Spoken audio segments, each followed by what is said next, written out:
I'm getting excited here when I talk about this stuff. I start talking fast. I apologize for that. So is there any questions about the concept of this, about seeing this on the landscape? Because a lot of our forested areas historically were not forested, especially in the Okanagan Highlands. The Okanagan Highlands are a very unique ecosystem, and Mount Hull is an even uniquer ecosystem within that broader ecosystem of the Okanagan Highlands. You know, it's just, and that's why I was able to have the soil approach work here, because of the variability in the geology in the soils. It's really cool stuff, really cool landscape. So are you saying in these situations this needs to burn? Is that what you're saying? It needs to burn? We do need to bring fire back in here and get that back into the ecosystem, because that provides for plant species to regenerate, and it just gets the ecosystem back on track.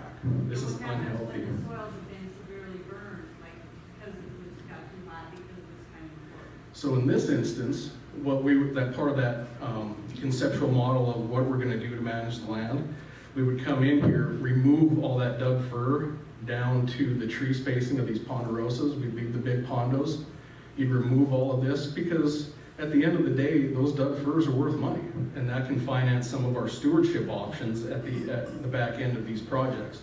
So the value of that wood can get new pipes, decommission roads. We can do a variety of things with the revenue generated from that. And then once we remove all of that wood, then we come in with prescribed fire on our terms, whether that be spring or fall, whenever those conditions allow us to bring that fire back in there, then you don't have high soil burn severity. Then it's a low burn severity. It would have been something that would have been here before on that 5 to 10, 15, 20 year fire return interval that should have been here. Yeah, my question is that a similar story with regards to the sagebrush in lower elevations and the grass? Are we seeing more sagebrush now because of the suppressing the fire rather than grass in the lowlands? I would definitely think so. Yep. Can you repeat the question?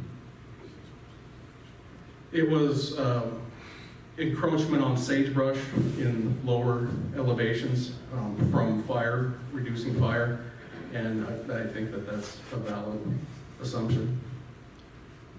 So in these forests, like on Hull, would the climax forest in a natural setting be just pockets on the north slopes? Yep. And we do have pockets on the north slopes that are mixed conifer. We find a little bit of dwarf huckleberry up there. But in this instance, this would be the ponderosa, dry site ponderosa pine. Yep. That would be a different ecological type when you get into that mixed conifer, more mesic. This is more xeric. And that also relates to the type of browsing animals that would be in those habitats? The animals are a byproduct of the habitat itself. Mm-hmm. So the more mesic on the north end would be deeper soils, more volcanic ash, more moisture that facilitates the vegetation that would then bring in the wildlife from there. Great question.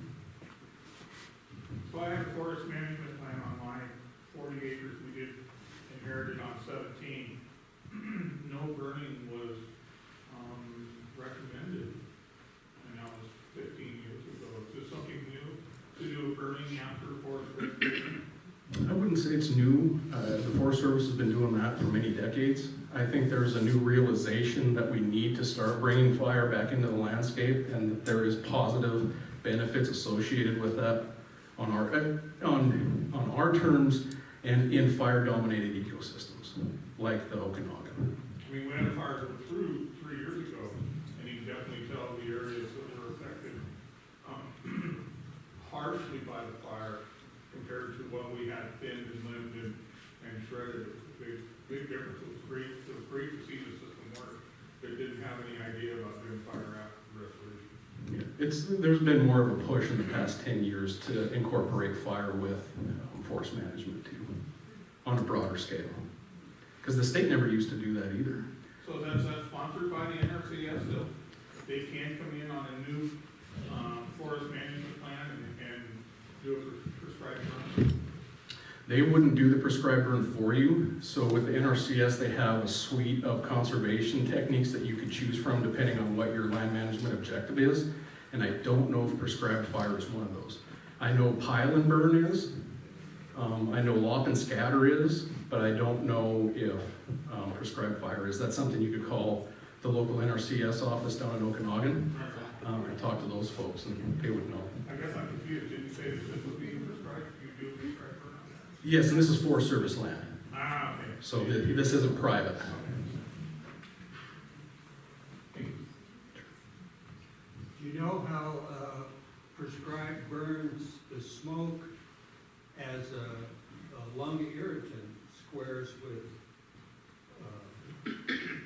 doing the burn? It's becoming more, we're becoming more aware that the smoke is an irritant to people. And last year, we just finished the fire and it was just barely over, and then prescribed burn started.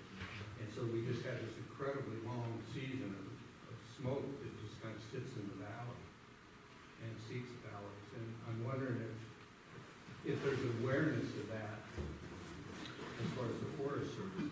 So we have to get approval from the state to burn for air quality standards. It's supposed to vent up and out and not sit in the valley.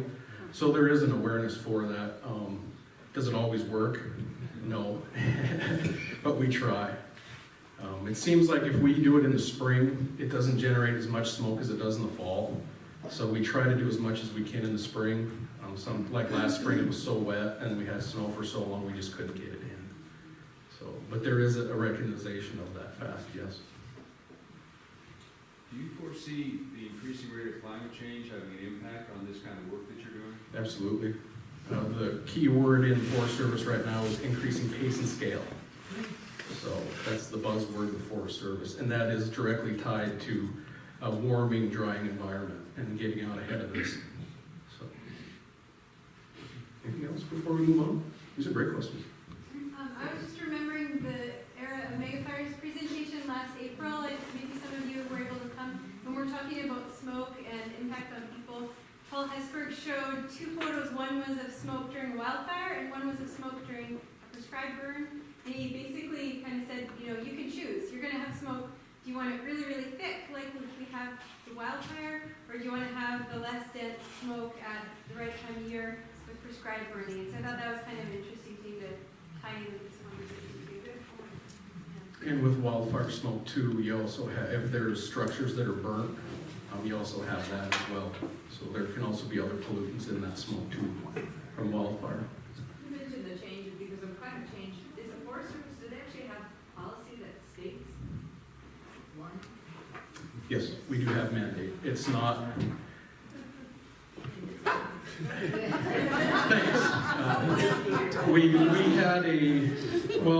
We had it front facing on a lot of our public websites and stuff, and in 2016 that changed. So it's just been buried under a couple of layers, but it's still there, and we still operate off of our mission statement. Good for you. You know, when the Forest Service reviews a project, they do, when you said you're in the draft environmental analysis stage, have you looked at alternatives to burning, such as masticating the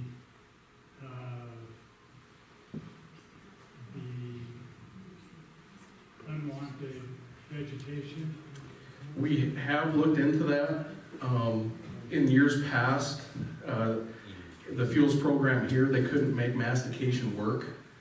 So they're gonna try whip felling, what we call whip felling, and then pile and burning.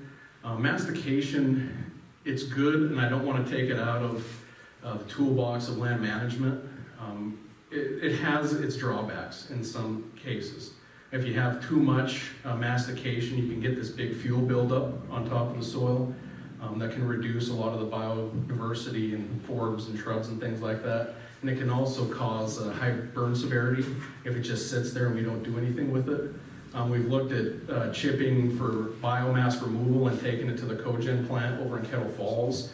We've looked at a couple of different options. The biomass market, you would think that there would be a decent market for it, but there's just not. And it's really unfortunate. So if there's an entrepreneur among us, there's a thing called biochar and other biomass, and I really believe that there is a market for it. It's just, we just haven't scaled it up yet, but it is scalable. It just takes the right person to do it, I guess.